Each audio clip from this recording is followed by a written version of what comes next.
போறார், வாரார், திரும்புறார், உட்கார்றார். அவன் ஊடகத்தை மயிரளோட மதிக்கிறது இல்ல, அதை திரும்பி கூட பாக்குறது இல்ல. இவங்க ஐயோ போய்கிட்டு இருக்காரு, வந்துகிட்டு இருக்காரு. நம்ம மாண்போட மதிப்போம், நம்மள மதிக்கிறது இல்ல. ஊடக தீண்டார். நம்ம ரொம்ப தாழ்த்தப்பட்டவன் அவங்க பார்வை, தீண்டத்தகாதவன் நான். நீ என்னடா என்னைய ஒதுக்குறது தீண்டத்தை? நான் உன்னை திரும்பி கூட பார்க்கல. நீ என்னை செய்தி போடுவ, நீ என்னை காட்டுவாயின்னு கட்சி ஆரம்பிக்க நினைக்கிறேன். நீங்க எல்லாம் பேசி என்னை வளர்ப்பீங்கன்னு கட்சி ஆரம்பிக்க நினைக்கிறேன். நான் செய்ய வந்தது தேர்தல் அரசியல், கட்சி அரசியல் அல்ல, மக்கள் அரசியல். நான் செய்ய வந்தது செய்தி அரசியல், விளம்பர அரசியல் அல்ல, சேவை அரசியல், செயல் அரசியல். நெருப்பு சொல்றான் அவன், நெருப்பு சுடும், நெருப்பு சுடும், நெருப்பு சுடும். ஓராண்டு படம் நடத்தலாலும் பயனில்லை. தொடுன்னு சொல்லு, தொடுவான். அதுக்கப்புறம் நீர் அவன் சொல்லுவான், நெருப்பு சுடும், நெருப்பு சுடும், நெருப்பு சுடும். இப்ப சொன்னேன், அவன் கேட்கல, தொட்டான். இப்ப பேசுவான் 6 மாசம் கழிச்சு, நெருப்பு சுடும், நெருப்பு சுடும், நெருப்பு சுடும். நீ பாரு, ஒரே ஒரு தடவை திருச்சியில ஒரு வாரத்துல போராட்டம், செவிலியர்லாம் சிமான்னா வான்னு கீழே ஒருத்தன் போடுறான், வருவார் உனக்கு வா வருவாரு.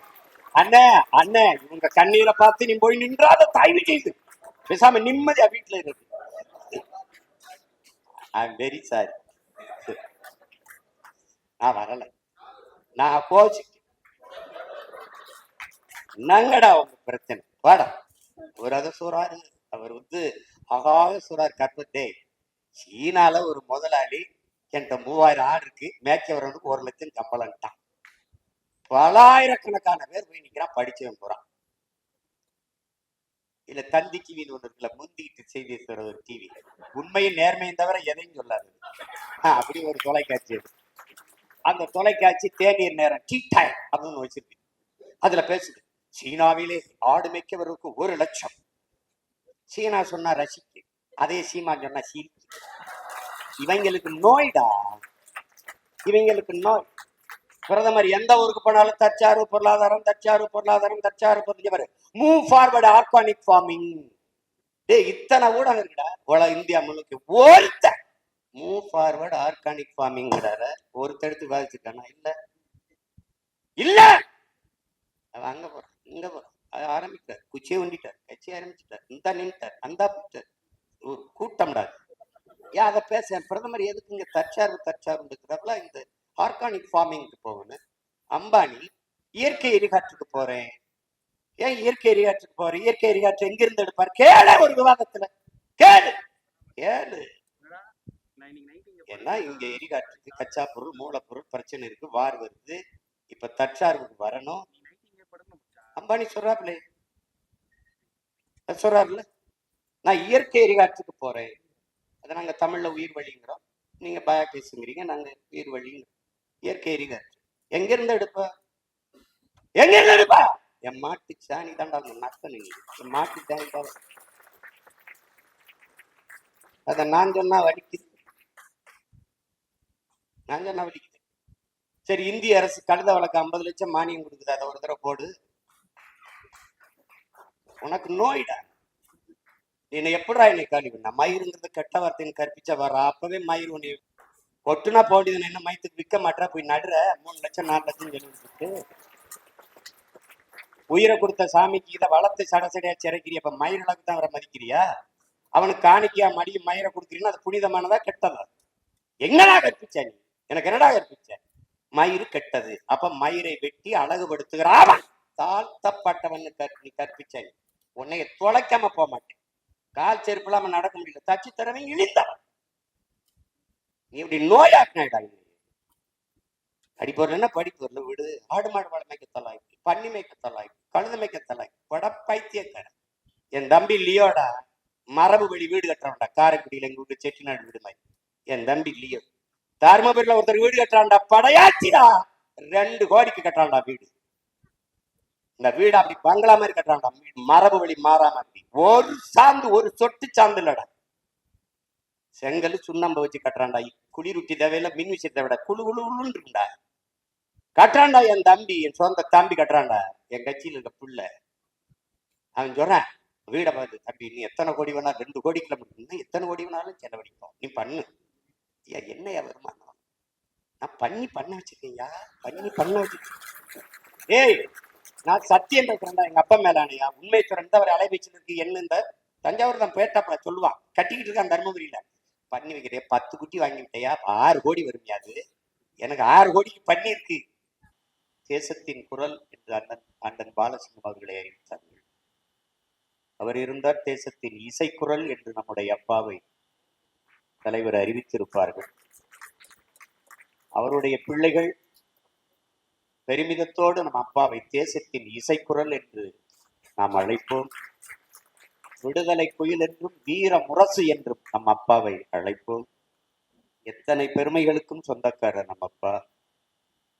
இனத்திற்காக தன்னை வருத்தி கொண்டு எளிய வாழ்க்கையை வாழ்ந்த பெரிய மகத்தான மனிதர். ஒருவன் எப்போதும் மாமனிதனாகிறான். தானும் தன் குடும்பமும் வாழ வேண்டும் என்று ஒருவன் உழைக்க தொடங்கினார், அவன் மனிதனாகிறான். தானும் தன் குடும்பமும் வாழ்வது போல தான் பிறந்த பெருமை மிக்க சமூகமும் வாழ வேண்டும் என்று ஒருவன் உழைக்க தொடங்கினான், அவன் மாமனிதன். அப்படி தானும் தன் குடும்பமும் வாழ்வது போல தான் பிறந்த பெருமை மிக்க தமிழ் சமூகம் வாழ வேண்டும் என்பதற்காக வாழ்நாளின் இறுதி நொடி வரை உழைத்ததால் அவர் மாமனிதர் என்று அழைக்கப்படுகிறார். எத்தனை போற்றுதலுக்கும் உரிய பெருந்தகை நம்முடைய அப்பா. ஈழ விடுதலை களத்திலே எண்ணற்ற மாவீரர்கள் கருவி ஏந்தினார்கள், ஆயுதம் ஏந்தினார்கள். எண்ணற்ற வீரர்கள் உயிராயுதம் ஏந்தினார்கள்.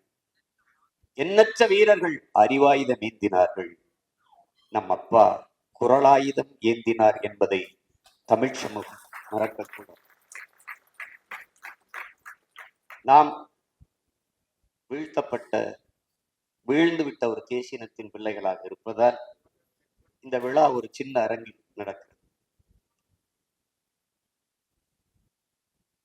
மற்றவர்கள் அதிகாரத்தை அடைவதும் அடைய துடிப்பதும் வெவ்வேறு காரணங்கள். ஆனால் நாம் வீழ்த்தப்பட்ட ஒரு தேசிய மக்கள், அழித்து ஒழிக்கப்பட்ட நம் தமிழ் மொழி மீட்சி, இன உரிமை மீட்புக்கு, அதன் பாதுகாப்பு,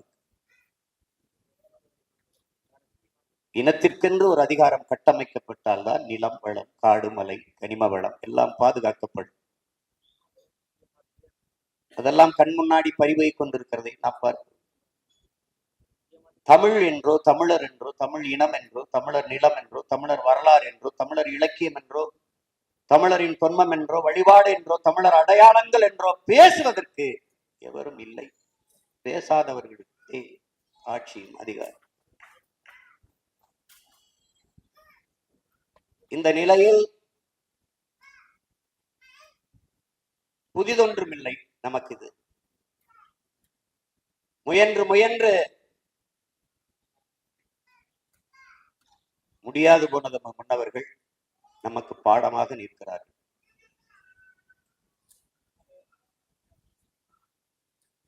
நாம் கற்றது நமது முன்னவர்கள் தற்காலிக தோல்விக்காக சமரசம் செய்து நிரந்தர வெற்றி இழந்தவர்கள், தற்காலிக வெற்றிக்காக சமரசம் செய்து நிரந்தர தோல்வியை தழுவிக்கொண்டவர்கள். நாம் இது இரண்டையும் செய்ய தயாராக இல்லை. ஏனென்றால் படிப்பறிவை விட பட்டறிவு மேலானது என்பதை அறிந்த மகன் நான்.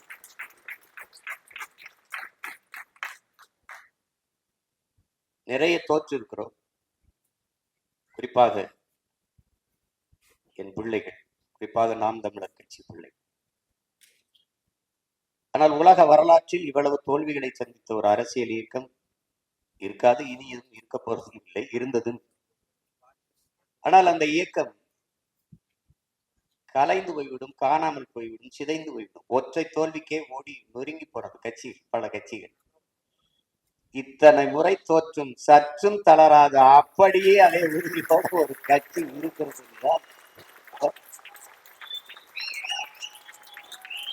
அதே புத்தெழுச்சியோடு எத்தனை இடைத்தேர்தல் வந்தாலும் அத்தனையும் எமக்கான கடமாக கருதி மறுபடியும் களத்திலே பாய்.